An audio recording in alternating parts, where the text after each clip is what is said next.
Hey everyone! I just want to share a bit about my complicated family situation, and I hope you won't judge me or my late wife too harshly. So here goes. I'm 42 and met my late wife Rita back in college. We got together right after graduation and stayed married for almost 20 years.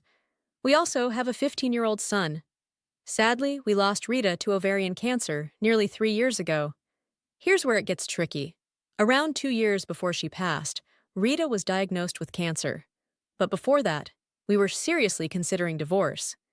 Things had been rough for a while, and we both knew we weren't happy. For years, we pretended everything was okay for our son's sake, but it was getting harder to keep up the act. One day, Rita sat me down and admitted that she was unhappy and wanted out. And honestly, I felt a sense of relief. We planned to tell our son about the separation within a few days, but just a week after our talk, she got her cancer diagnosis. Of course, divorce was off the table then. We couldn't handle that on top of everything else. Rita gave me an out, though. She confessed that she'd been cheating on me for about 6 months before we talked about divorce. She hadn't planned to tell me until after we split, but her diagnosis changed that. She didn't want me to stick around out of obligation while she hid the truth. I was hurt, sure, but when someone is literally dying, it's hard to hold a grudge. I decided to stay. I had made a vow, and besides, I didn't think our 10-year-old son would understand if I left his sick mom. So, we never spoke of the affair or our divorce plans again, and kept up appearances for our son's sake. We did tell our families, though, to avoid future drama. Kind of ironic considering the situation now.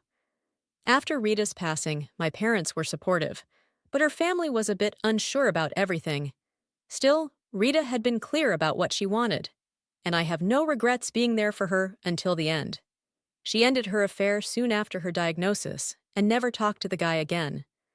Life went on, and I stayed in touch with Rita's family. It's mostly been just me and my son since, and I know he misses his mom a lot. Sometimes I do too. But I decided to try and move on. By the time Rita was diagnosed, we had both fallen out of love, which is why divorce was on the table. 6 months after she passed, I met Elle, a 40-year-old woman, through work. There was an instant connection, but I didn't act on it because I was still mourning. She made the first move and asked me out, and I couldn't resist saying yes. About a year after Rita's passing, I went on my first date in ages and was genuinely happy. Rita and I had talked about this before she passed. She was okay with me dating after she was gone, and I didn't feel guilty. I explained my situation to Elle, and she was super understanding. We kept our relationship quiet for a few months to avoid any backlash from Rita's family. After dating for 6 months, I realized I really liked her and wanted to introduce her to my son because I could see a future with her, and that's where we're at. Life's messy, but we're doing our best. When I first introduced Elle to my son, it didn't exactly go as planned. He was pretty cold towards her, which was understandable, since he didn't expect me to bring home another woman so soon after his mom passed away. I knew I'd have to be honest with him eventually, because I was really into Elle and wanted to be with her. I kept trying to get him to warm up to her, though he was always icy but polite whenever she was around. We decided not to push the issue too much since things were still pretty touchy. Fast forward to recently, Elle and I got engaged and are planning to tie the knot in just a few weeks. It's happening super fast, but I wanted her to move in with me. She insisted she needed a ring on her finger first because of a past relationship issues, and I respected that. We've been together for almost 2 years, and my parents and my son already knew about her, so I didn't see why we couldn't get married. After our talk, I popped the question, and she said yes, despite being a bit skeptical at first. When I told my son, he threw a massive tantrum, thinking it was all way too soon. I tried to explain my side of things without spilling the whole truth, but he ended up calling me a cheater. That's when I realized I needed to come clean. After he calmed down, I laid it all out. The issues with his mom, her affair, and the agreement we had before she passed. I told him I wanted to live my life on my terms again, but only if he was okay with it. Even though he was a bit confused, he said he was fine with me being with Elle, which was a huge relief. A few days after our heart-to-heart, Elle moved in. Keeping our relationship a secret from Rita's family wasn't gonna work anymore. My family had known about Elle from the start, but I hadn't told my ex-in-laws. They showed up to check on my son a couple of days after Elle moved in, and were clearly confused when they saw her. So, I explained everything, how Elle and I had been together for 2 years and were now engaged. They didn't say much, but it was obvious they were annoyed. Later, my ex-brother-in-law, Jonathan, pulled me aside for a smoke, which was code for "let's talk." He congratulated me, but then started peppering me with questions to figure out if there was any overlap with Rita. I was pretty annoyed, but played along. Eventually, he asked how my son was handling it, so I told him about the initial freakout and how he'd called me a cheater. After I explained everything to my son, he seemed to understand and was willing to give Elle a chance because he wanted me to be happy. Jonathan was shocked I'd told my son the whole truth and freaked out, saying it was too soon since my son's mom had just passed. I thought it was the right time, so I stood by my decision. I didn't want to argue, so we went back inside. Jonathan whispered something to my in-laws, and they all quickly said goodbye and left. About an hour later, my father-in-law called, saying they were disappointed I'd told my son the truth without consulting them first. I didn't see why I needed to discuss it with them. It was my son, my marriage, and my decision. My son is 15 and old enough to understand. We ended up in a heated argument, and I hung up because I didn't want to waste my energy arguing with people who didn't get it.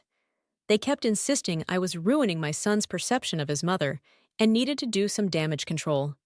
But I didn't see the need. My son still remembered his mom fondly, just with a bit more clarity on what had happened. Life can get a bit messy sometimes, right? I didn't think I did anything wrong by telling him the truth, but the more I argued with them, the angrier they got. By the end of the phone call, John was threatening to fight me for custody. He didn't think I was a good enough dad if I was treating my son this way.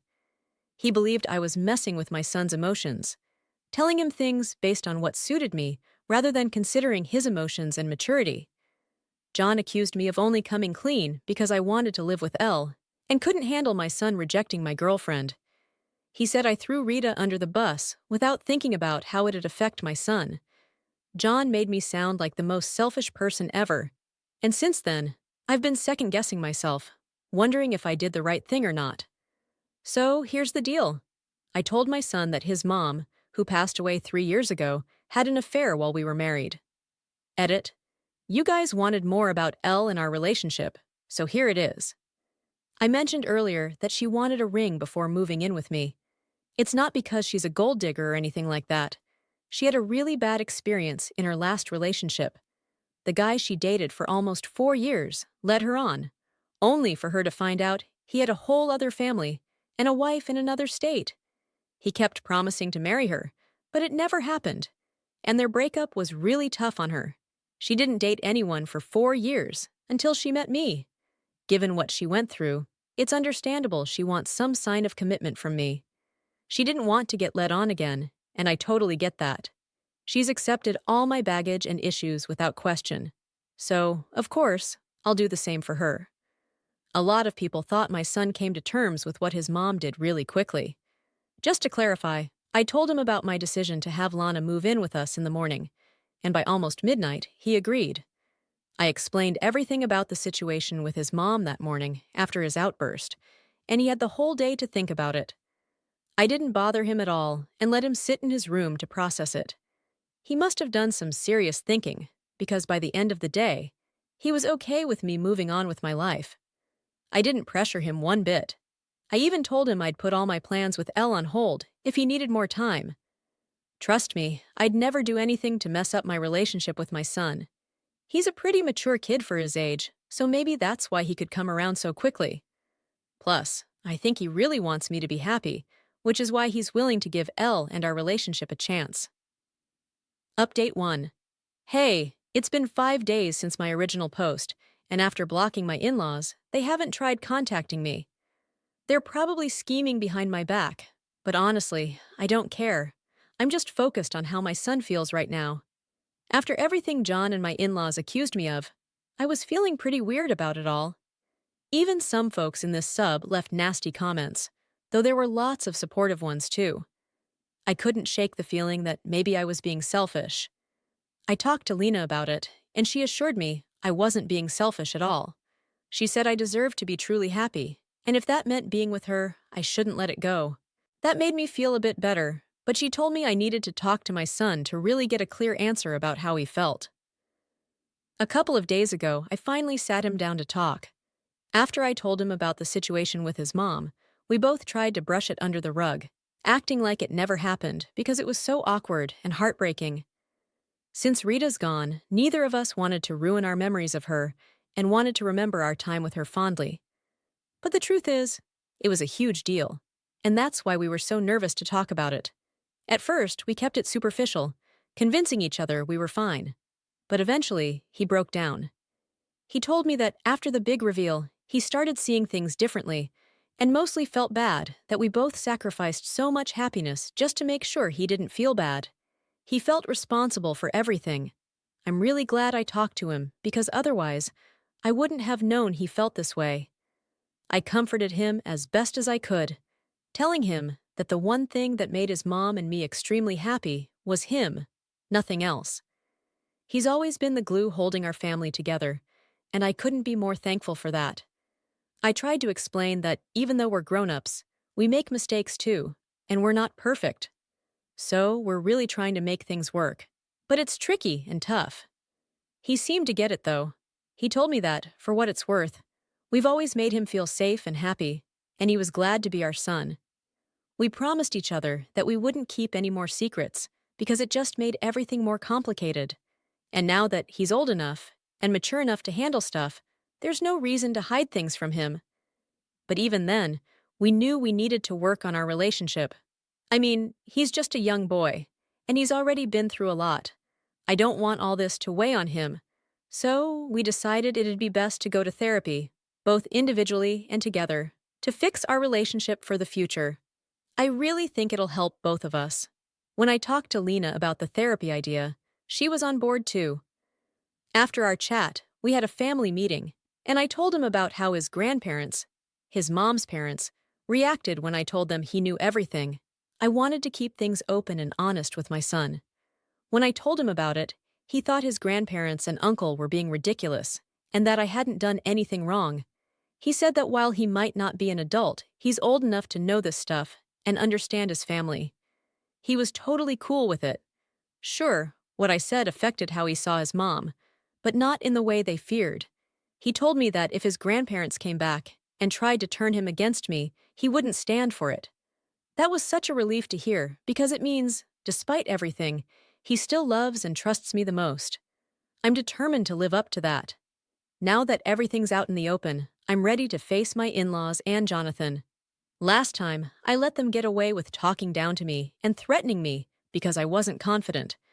But that's not the case anymore. Bring it on. Update 2. So, after almost 2 weeks of no contact, my ex-in-laws and Jonathan showed up this morning with their lawyer. They brought paperwork for me to terminate my parental rights. I opened the door but didn't invite them in. Jonathan said they had the paperwork so they could finally take my son off my hands, since I apparently didn't want to be a father anymore and was more interested in messing around with Elle. I thought that was a bizarre thing to say and told him to leave, but he refused and started yelling for my son to come downstairs since he knew it was the weekend and he wasn't in school. I lost it and shoved him, which I probably shouldn't have done, but he shoved me back and we ended up in a nasty scuffle. It was stupid, 2 grown men fighting like that. I felt really guilty and dumb afterwards. Eventually, my ex-father-in-law and the lawyer broke us apart. Elle heard the shouting and rushed in to hold me back. By then, my son had come downstairs too. I kept telling him to go back to his room, but Jonathan told him he was free to leave now. My son just stood there and politely declined, which shocked Jonathan and his parents. They tried to explain that there was no reason for him to live with me if he didn't want to, but my son said he did want to stay with me because I'm his father, and he didn't think I'd done anything wrong. He told his uncle he respected their concern, but didn't need rescuing. My ex-in-laws argued that he didn't know what was best for him, but my son insisted he trusted my judgment. That was all I needed to hear. I calmed down a lot after that. I told Jonathan to leave since my son had made his decision, but he kept insisting my son didn't know what was right for him until my son got frustrated and said he just wanted to be left alone. He told them they didn't know him or their daughter as well as they thought. Jonathan started yelling at him, calling him stupid and ungrateful. I wasn't having that and shoved him hard again. He lost his balance, so I took the opportunity to slam the door shut and threaten to call the cops if they didn't leave. He cursed me out, but eventually left. After that, I gave my son a huge bear hug, and he hugged me back before going to his room. I just hope Jonathan and the others. Hey everyone, just wanted to give a little update. My ex-in-laws finally got the hint and realized they can't mess with my son's head to turn him against me. Update 3. Hey there, it's been a while. Lena and I are now married. We tied the knot a couple of years ago in a super chill, small ceremony right in our backyard. It was an intimate affair with just close family and a few friends. My son was my best man, which is huge considering not too long ago we were constantly at each other's throats because Lena moved in with us. To see him standing by my side was incredible and really shows how far we've come. We've been hitting up therapy sessions, both individually and together, and it's really paid off. Big shout out to those sessions for helping us make so much progress. Oh, and about Jonathan and his parents? Radio silence from them since the big showdown at my place, where my son totally shut them down. We've blocked them on everything, so they can't even try to contact us.